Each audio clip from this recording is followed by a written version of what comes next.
दोस्तों नमस्कार। Real estate transactions usually एक समय सीमा के साथ चलते हैं, 2 महीने से लेकर के 4 महीने तक का भी, और कभी-कभी इससे ज़्यादा भी डील का पीरियड होता है।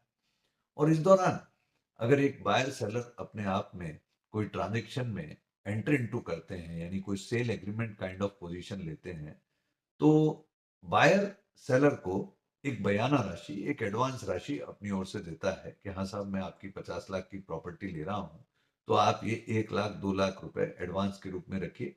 बाकी राशि धीरे-धीरे दे देंगे या रजिस्ट्री के समय दे देंगे। ऐसी व्यवस्था जनरली हमने होती देखी है।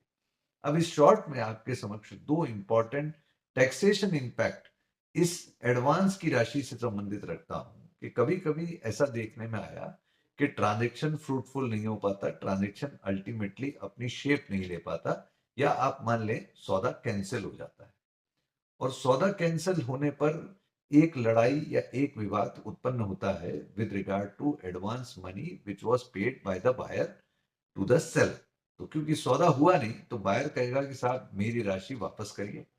सेलर कहेगा साहब आपने मेरा समय खराब कर दिया और मैंने सेल एग्रीमेंट में लिखा था कि ये राशि मैं जब्त कर लूंगा। तो मान लेते हैं किसी ट्रांजेक्शन में सेलर ने बायर से कोई राशि जो एडवांस के रूप में मिली थी फाइनली जब्त कर ली।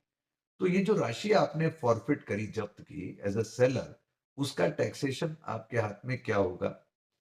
इनकम टैक्स लॉ बड़ा क्लियर है। सेक्शन 56 ये कहता है कि यदि सेलर ने बायर से, प्रपोज्ड बायर से कोई राशि जब्त की हो, तो जब्त की गई राशि सेलर के हाथ में इनकम मान ली जाती है।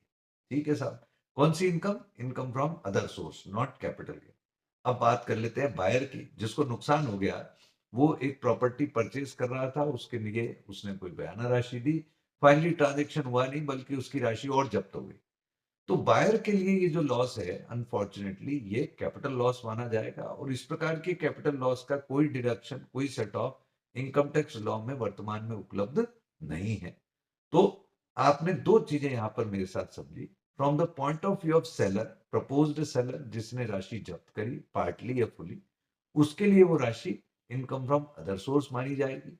और बायर के लिए जो राशि उससे जब्त हुई है, वो किसी भी प्रकार का कोई टैक्स डिडक्शन उसको उपलब्ध वर्तमान टैक्स व्यवस्था में नहीं कराती।